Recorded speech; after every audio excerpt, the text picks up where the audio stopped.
क्या लगा था सर्वाइवर सीरीज में रोमन रेंस ने वॉर गेम्स वाला मैच जीत लिया है तो फिर ब्लड लाइन की स्टोरी खत्म? अरे वो कहते हैं ना, हमारे उसमें पिक्चर अभी बाकी है मेरे दोस्त। Okay, hello chatters, my name is Rohit and you are watching Wrestle chatter.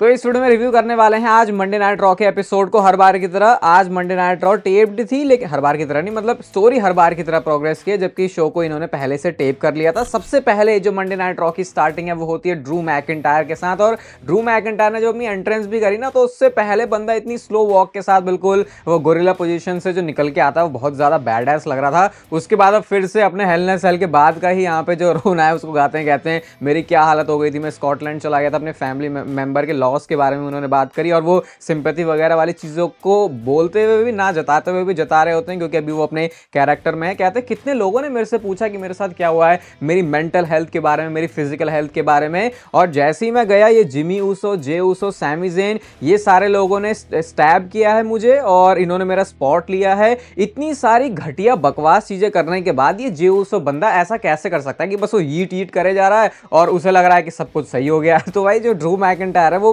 कभी भी जे ऊसो को तो नहीं, मुझे लग रहा है भाई एक बार को रोमन रेंस को छोड़ सकता है, लेकिन जे ऊसो को जो हर बार रेलते हैं ड्रू मैकिंटायर वो कुछ अलग ही है। उसके बाद वो कहते हैं कि हेल इन सेल के बाद मुझे सब भूल गए हैं, और वो मेंशन करते हैं सीएम पंक के नेम को एंड रोमन रेंस के नेम को। कहते हैं ये हैं असली लोग विलेन, अगर तुम मुझे समझते हो कि मैं गंदा इंसान। और कहते हैं कि इन लोगों को जो भी असिस्ट करेगा या जो भी इनको ऊपर लेके जाने में मदद करेगा, मैं तुम्हें एक ही बात बोलना चाहूंगा कि भैया जब भी सो ना तो अपनी एक आंख खुली रखना, क्योंकि कभी भी ड्रू मैकिंटायर आ सकता है। तो ये बिल्कुल हमारे बचपन के जैसे कहानी दादा दादी नाना नानी सुनाते थे कि भैया भूत कभी भी आ जाएगा, वैसे ही ड्रू मैकिंटायर इन सारे लोगों को डरा रहे होते हैं। इसके बाद एंट्री होती है सैमी ज़ेन की, और सैमी ज़ेन आके बोलते हैं कि हाँ भाई तेरे साथ जो भी स्कॉटलैंड में हुआ है तो इन सारी चीजों के बारे में बात कर रहा है, लेकिन जो भी तूने स्ट्रगल, जो भी चीजें तूने फेस करी हैं वो सारी चीजें मैं भी फेस कर चुका हूँ। लॉस हुआ है, पार्टीज मिस की हैं, फ्यूनरल स्किप किया है, अननेसेसरी जो स्ट्रेस आता है मेरे बच्चों के ऊपर, मेरी वाइफ के ऊपर। लेकिन यही वो यहां से अब सुनना सैमी ज़ेन को, यहां से मोटिवेशनल स्पीकर सैमी ज़ेन का जो बटन है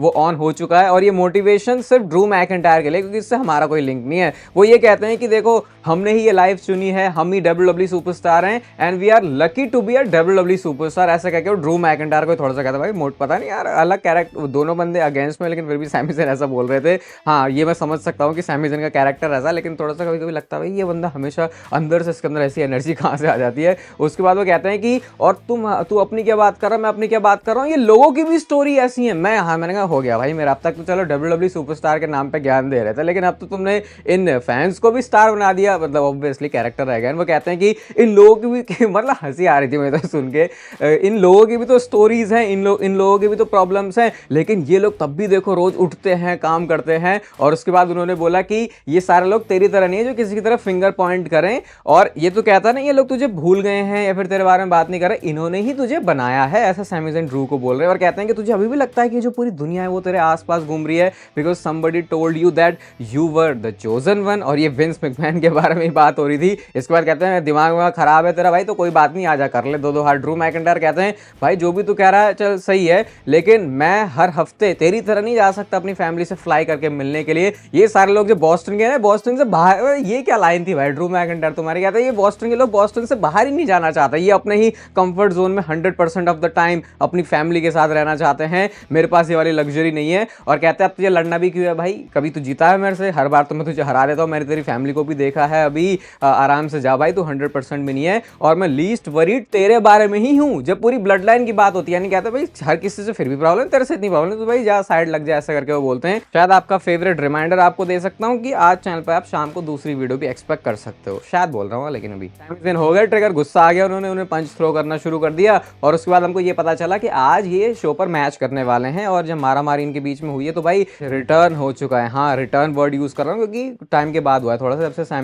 जब से ये ड्रू मैकिंटायर उनको बैक स्टे लपेटा था, दोनों ने क्लोज लाइन मार के बाहर गिरा दिया ड्रू को, तो जो शान पट्टी थी वो थोड़ी सी निकल गई ड्रू मैकिंटायर की। हाँ वो कह सकते हैं कि दो बंदे थे साथ में, इस वजह से भग लिए वो या निकाल दिए गए। इसके बाद बैक स्टेज जे और सैमी ज़ेन अपना वो हैंड शेक कर रहे हैं ब्लड लाइन वाला, कहते हैं यार तूने बताया नहीं तू आने वाला है, तो कहते हैं हाँ भैया मैं पे बैक अपनी लेने तो आ गया था। और यहाँ पे जे उसे भी बोलते हैं यार देख तू 100% नहीं है, देख मैं जाके कर लूंगा, लेकिन सैमी कहते हैं नहीं नहीं नहीं मैं सब कर लूँगा, मैं सब देख लूँगा। तो ये सैमी ज़ेन के अंदर जो हमेशा एक ज्वाला जलती है, अगर उसकी 1% मेरे अंदर और जलने लग जाए तो भाई मुझे लगता है मैं भी थोड़ा और आगे पहुँच जाऊँगा, क्योंकि हमेशा जो सैमी वो पैशनेट रहता है। लोगों के बारे में आज जो उन्होंने बोल दिया मुझे फनी ज़रूर लगा कि अपनी तारीफ करते करते लोगों की भी करनी शुरू कर दी। बट यस, एक बेफेस सुपरस्टार ऐसा ही करता है। इसके बाद ईओ स्काई वर्सेस आयला डॉन वर्सेस नटालिया का मैच था।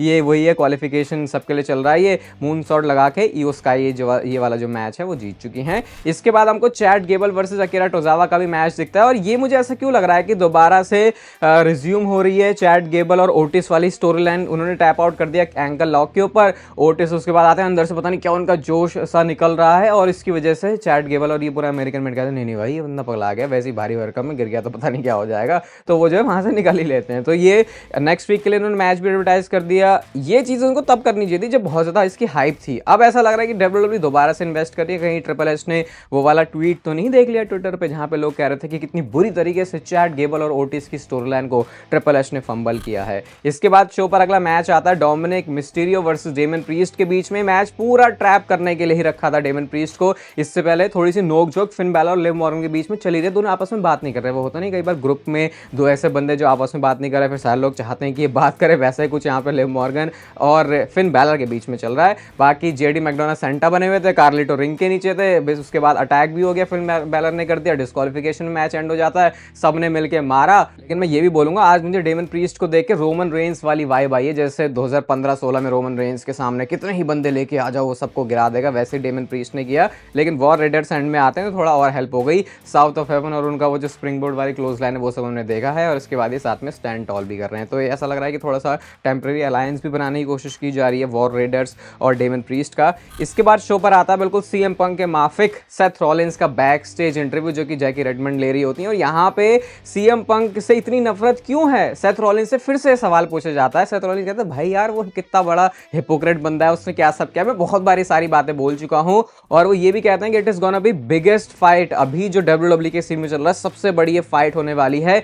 जैसे ही मैंने ऐसा सेथ रॉलिंस का कहना था, जैसे ही मैंने सर्वाइवर सीरीज में रोमन रेंस को अपनी वो स्टूपिड फिंगर ऊपर करते हुए और वो सीएम पंक को जीटीएस हिट करते हुए देखा, मेरा खून खोल गया और मैं समझ गया मेरे से और ज्यादा वेट नहीं होगा। मैंने रिमोट टीवी भी सब फेंक के मार दिया और उसके बाद अब मैं वेट नहीं कर सकता और ज्यादा। नेटफ्लिक्स में बहुत कुछ होने वाला है, किसी भी चीज के लिए रिस्पॉन्सिबल वो नहीं होंगे। और कहते हैं कि नो पन इंटेंडेड, यानी कि वो ऐसा जो भी बोल रहे हैं भाई लिटरली वो सब होने वाला है। तो अब नेक्स्ट वीक के लिए आमने सामने भी आने वाले हैं। ये तो इंटरेस्टिंग तो बना दिया इन्होंने और वैसे भी पता ही था कि ये वाली जो स्टोरी है उसमें इतना इन्वेस्ट करने की जरूरत भी नहीं है, मतलब डब्ल्यूडब्ल्यूई को स्टोरी लाइन को ज्यादा एडवांस करने की जरूरत नहीं, क्योंकि ऑलरेडी इनके बीच में बहुत खिचड़ी पकी हुई है और इसीलिए ये पूरी तरीके से प्रिपेयर्ड होंगे जब इनका मैच होगा मंडे नाइट रॉ और नेटफ्लिक्स के ऊपर। इसके बाद अगला मैच आता है शो पर मिस वर्सेस डेक्स्टर ल्यूमिस के बीच में। मिस को जो है बकरा बना के जिस तरीके से यहाँ पर डाला गया था वही चीज हमने देखी, लेकिन ये ट्रैप खुद डेक्स्टर ल्यूमिस के लिए या पूरी आप कह सकते हो वाइट सिक्स के लिए भी था, क्योंकि ज्यादा कुछ लड़ाई तो हुई नहीं। यहाँ पे एओपी आ जाते हैं उनके ऊपर, जो डेक्स्टर ल्यूमिस है वो गिर गए और उसके बाद कैरन क्रॉस ने आके अटैक किया। वैसा लग रहा था कि ये सारे लोग मिलके फाइनल टेस्टमेंट मार सकते हैं डेक्स्टर ल्यूमिस को, लेकिन वाइट सिक्स की